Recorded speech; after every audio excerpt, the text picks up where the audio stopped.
কথাৰ ফুলজাৰি মৰা হিমন্ত মামাই অভিজিৎ ভট্টাচাৰ্যক ইয়াতে চিকিৎসা কৰাই আৰোগ্য লাভ কৰিব নোৱাৰা কাৰণটো কি? গুৱাহাটী মেডিকেল কলেজৰ অধ্যক্ষ অভিজিৎ ভট্টাচাৰ্য নিজৰ চিকিৎসাৰ কাৰণে যাব কলিকতালৈ। কিমান দুৰ্ভাগ্যজনক কথা। সুপ্ৰভাত, সকলোকে নমস্কাৰ জনাই আৰম্ভ কৰিছো অন্য দিনৰ দৰে আন এটি নতুন ভিডিঅ'। আৰু আজি ভিডিঅ'টো হ'ল অভিজিৎ ভট্টাচাৰ্য। তেওঁ বৰ্তমান বৃক্ক ৰোগত অসুস্থ আৰু সেই বৃক্ক ৰোগৰ কাৰণে তেওঁ এতিয়া কলিকতাত আছে। আৰু সঁচাকৈ বহুত দুৰ্ভাগ্যজনক, মানে এনেকুৱা এখন ডাঙৰ মেডিকেল থকাৰ পিছতো তেওঁ তাত যাবলগীয়া হৈছে। যি কি নহওক বাৰু, প্ৰথমতে তেওঁ সুস্বাস্থ্য কামনা কৰিলোঁ। তেওঁ যি মানে আশা লৈ পেলাই তাত ভাল হ'ম বুলি গৈছে আৰু ভগৱানে যাতে তেওঁক ভাল কৰি সুস্থ কৰি আকৌ যাতে আমাৰ মাজলৈ লৈ আহে তাকেই কামনা কৰিছোঁ। আৰু এতিয়া হ'ম মেইন কথাটোলৈ। তেওঁ হ'ল গুৱাহাটী মেডিকেল কলেজৰ অধীক্ষক, নহয়নে? আৰু চাওকচোন, সেই অধীক্ষকজনে মামাই ইমান ফটাঢোল কোবাই থাকে, ইমানে উন্নত হৈছে কৈ আছে, কিন্তু সেই অধীক্ষকজনকে ইয়াত ঠিক কৰিব নোৱাৰি পেলাই ক'ত গৈছে? কলিকতাত গৈছে। আৰু এই কথাটো কোৱাৰ পিছত হয়তো মামাই নানানটা কিবা কিবি মন্তব্য দিব বা তেওঁ পালি পহৰীয়াসকলেও মন্তব্য দিব। ইমানে গুৱাহাটীতে হওক বা য'তে ত'তেই আপোনালোকে দেখিছেই, নহয়নে? চিকিৎসা মহাবিদ্যালয় মানে হেৰি হ'ব কি শুভাৰম্ভ, আমুকত দিছোঁ, আমুকত মেডিকেল, তামুকত মেডিকেলবিলাক হৈ মানে হৈছে, ঠিকে আছে, মানিছোঁ। কিবা সুবিধা আছেনে?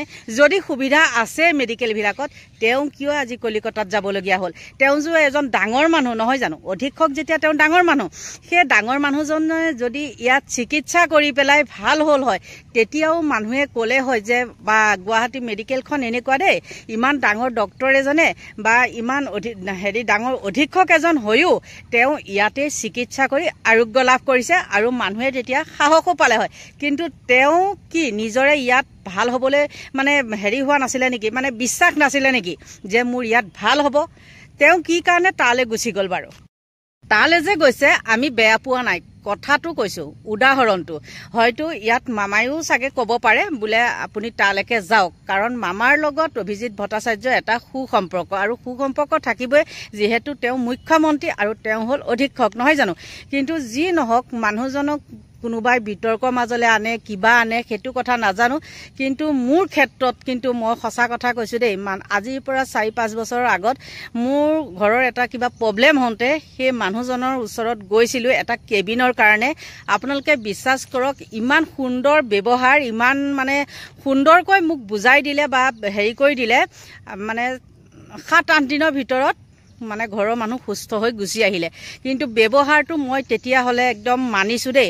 মানুহে যিমানেই তেওঁক বিতৰ্কৰ মাজলৈ নানক বা যিমানেই যি নকৰক, সেই ক্ষেত্ৰত কিন্তু মানুহৰ টকা পইচা দি পেলাই যে সহায় কৰিলে ভাল, সেইটো কেতিয়াও নহয়। মানুহৰ ব্যৱহাৰেই হ'ল মূল মন্ত্ৰ।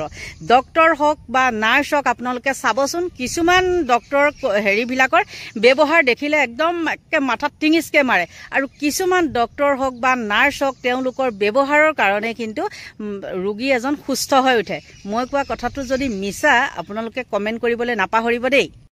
কেতিয়াবা গুৱাহাটী মেডিকেলত গৈ থাকিবলগীয়া হয় আৰু দেখোঁ তাতোতো বৃক্ক ৰোগীবিলাক আহে, দেখোঁ মানে ডাঙৰ চাইনবোৰ্ড মৰা আছে। তেওঁলোকে মানে ইয়াত এনেইহে এইবিলাক চিকিৎসা কৰি থাকে নেকি? কিবা কিবি ভিটামিনৰ টেবলেট দি পেলাই বাৰু আভুৱা ভাৰি থয় নেকি? কিহৰ কাৰণে এই কথাটো ক'লোঁ জানেনে? যি নেকি অধীক্ষকজনে ইয়াত বিশ্বাস নহ'ল যে মোৰ ইয়াত ভাল হ'ব, তেওঁ বিশ্বাস নকৰি পেলাই ইয়াৰ পৰা তেওঁ কলিকতাত গ'ল। সেইকাৰণে কিন্তু এইটো সন্দেহজনক। তাৰমানে ইয়াত ভাল নহয়, হয় নে নহয়? আৰু আমাৰ মানুহখিনিয়ে মানে ইয়াত কি হৈছে, কেওফালে মেডিকেল হৈছে বুলি একদম হৈ চৈ লগাই পেলাই, মামাই এয়া মেডিকেল বনাইছে, মামাই এইখন বনাইছে। যদি ভালেই হ'ল হয়, ইয়াত মেডিকেলৰ যদি সকলো সা সুবিধা ইয়াত থাকিল হয়, তেন্তে হ'লে তেওঁ আজি কিয় তালৈ গ'ল? সেইটো এটা কিন্তু ডাঙৰ প্ৰশ্ন। মই সজাই পৰে কথাখিনি ক'ব নাজানিব পাৰোঁ, কিন্তু আপোনালোকে নিজে ভাবি চাবচোন, মই যে কথাটো উনুকিয়াই দিছোঁ, কথাটো মিছা নেকি বাৰু? আৰু বহুত কিন্তু আগতকৈ উন্নত হৈছে, মই নাই হোৱা বুলি ক'লে ভুল হ'ব। আৰু এটা কথা কওঁ এইখিনিতে, কোনোবাই যদি নাজানে মানে গুৱাহাটীখনৰ আৰু কিবা মেডিকেলৰ কথা, এইবিলাকতো প্ৰাইভেট মেডিকেলৰ কথা বাদ দিয়ক দেই। অলপ দিনৰ পৰা মোৰ এটা প্ৰব্লেম হৈ আছে আঙুলিৰ সেই কাৰণে কি হৈছে মোক এজন মানুহে এগৰাকীয়ে ক'লে লগৰ এগৰাকীয়ে তাতো ভালকৈ চাই কিন্তু মই কোনো দিনাখনে গৈ পোৱা নাই আৰু তাৰপিছতে সেইদিনাখন মই গ'লোঁ ভালকৈ চিনি জানিও নাপাওঁ তাৰপিছতে গ'লোঁ চিনি পাওঁ মেডিকেলখন চিনি পাওঁ কিন্তু ভিতৰ চোৱা ক'ত কি থাকে নাজানো আৰু তাত গৈ পালোঁ ছুপাৰ মাৰ্কেট গম পাইছেনে ছুপাৰ মাৰ্কেট তাৰপিছত তাত গ'লোঁ প্ৰথম গৈছোঁ যিহেতু ইমান আওভাও পোৱা নাছিলোঁ যিয়ে নহওক বাৰু দেখাই দিলে একদম কিন্তু সঁচা কথা ক'বলৈ গ'লে ব্যৱহাৰ বহুত ভাল তাত আৰু সেইখনত গৈছোঁ GMCতকৈও এইখন উন্নত গম পাইছে এতিয়া GMCত টিকেট কাট কিবা কাট এইখন কৰি থাকিব লাগে নহয়নে ঠিক ইয়াতো বাৰু টিকেট কাটিব লাগে ইয়াতো তেনেকৈ 10 টকা দি পেলাই টিকেট কাটিব লাগে আৰু কাৰোবাৰ যদি কিবা হেৰি হয় দেই GMCত নগৈ পেলাই আপোনালোক তাতো আহিব পাৰে মই মোৰ ভিডিঅ'টোৰ দ্বাৰা কৈ দিলোঁ তাৰপিছতে গ'লোঁ এগৰাকী বাইদেৱে মোক চাই লৈ পেলাই সুধিলে কিমান দিন হৈছে কি কথা ক'লে তাৰপিছত টেবলেট দিলে এমাহৰ আৰু এমাহ মোৰ সম্পূৰ্ণ হোৱা নাই আৰু কেইদিনমান বাকী আছে কিন্তু সম্পূৰ্ণৰূপে মোৰ এতিয়া আঙুলিটো মানে ভাল হৈছে বুলিয়ে ক'ব পাৰি সেইটো কাৰণে কৈছোঁ যে ছুপাৰ মাৰ্কেটতো আহিলে আপোনালোকৰ ভাল হ'ব কিন্তু এইখন মেডিকেলৰ কথা মই ইমান হেৰি কৰিব নোৱাৰোঁ কাৰণ ইয়াত বহুত মানুহ হয় এইখনতো হয় নোহোৱা নহয় কিন্তু এইখনত সুবিধাটো বেছি কিয় বাৰু বেছি মই ভাবোঁ দেই এইখিনিতে MLA হোষ্টেলটো আছে নহয় সকলো মন্ত্ৰী বিধায়কটো ইয়াতে থাকে ন কাষতে থাকে সেইকাৰণে বাৰু এইখনৰ বেছি হেৰিটো নে কি বাৰু মানে ফেচিলিটিটো বেছি নেকি আৰু মোক ডক্টৰনীজনীয়ে ইমান সুন্দৰকৈ কৈছে আপুনি ইয়াত আহি থাকিব দেই একদম যি ধুনীয়া ব্যৱহাৰ ন মানে সঁচাকৈ কৈছোঁ একদম বহুত ভাল লাগিছে আৰু প্ৰায় মানে গোটেইখিনি কিন্তু দৰৱ পাতি তাৰ পৰাই দিয়ে খুব বেছি এটা দুটা কিবা কিনিবলগীয়া হয় ওচৰৰ ফাৰ্মাচী এখন আছে তাতেই পায় কিন্তু এনেই ছুপাৰ মাৰ্কেটৰ হেৰিখন মেডিকেলখন কিন্তু GMCতকৈও ধুনীয়া সিমানেই ক'লোঁ আৰু মই আকৌ এবাৰ কওঁ দেই সেইখন হয়তো মানে মন্ত্ৰী MLAখিনি ওচৰতে আছেতো মানে ঠাইতে হাত মেলিলেই পায় আপোনালোকে যোনে জানে সকলোৱে গম পায় আৰু সেইখনতো আপোনালোকে যোগাযোগ কৰিব পাৰে যি কি নহওক আপোনালোককো মই ভাল বুলি গোটেইখিনি কৈছোঁ যেতিয়া আৰু এই বৃক্ক ৰোগৰ এই হেৰিটো মোৰ সেইটো এটা সন্দেহ হৈ আছে বহুত বেমাৰ ভাল হয় বাৰু গম পাইছোঁ কিন্তু তেওঁ তাত কিয় গ'ল অভিজিৎ ভট্টাচাৰ্য আৰু ক'লোঁ বিতৰ্কটো হয়েই মানুহজনক লৈ পেলাই ছাৰজন বুলিয়ে কৈছোঁ বাৰু মোৰ ভুল হৈ গৈছে অকণমান কোৱাত তেওঁ সুস্থ হৈ অহাটো মই কামনা কৰোঁ দেই আপোনালোকেও আশীৰ্বাদ কৰিব তেওঁ যাতে আকৌ সুস্থ হৈ আহে বহুত ভাল মানুহ কাৰোবাৰ যদি ব্যক্তিগতভাৱে কিবা বেয়া ব্যৱহাৰ পাইছে বা বেয়া হেৰি হৈছে সেইটো মই নাজানো কিন্তু এনেই মই পোৱা মতে বা মোৰ ক্ষেত্ৰত হ'লেও কিন্তু তেওঁ এজন ভাল মানুহ আৰু জানেই আৰু ন মামাৰ কথা মতে তেওঁ কিবা কিবি উদ্ভৱ কৰে আৰু বাধ্য সকলো মামাই মানে এনেকুৱা কৰিছে একদম বাধ্য কৰি দিছে আৰু বাধ্যৰ ফলত তেওঁ ইটো সিটো কিবা কিবি হেৰি কৰে পাইছোঁ বাৰু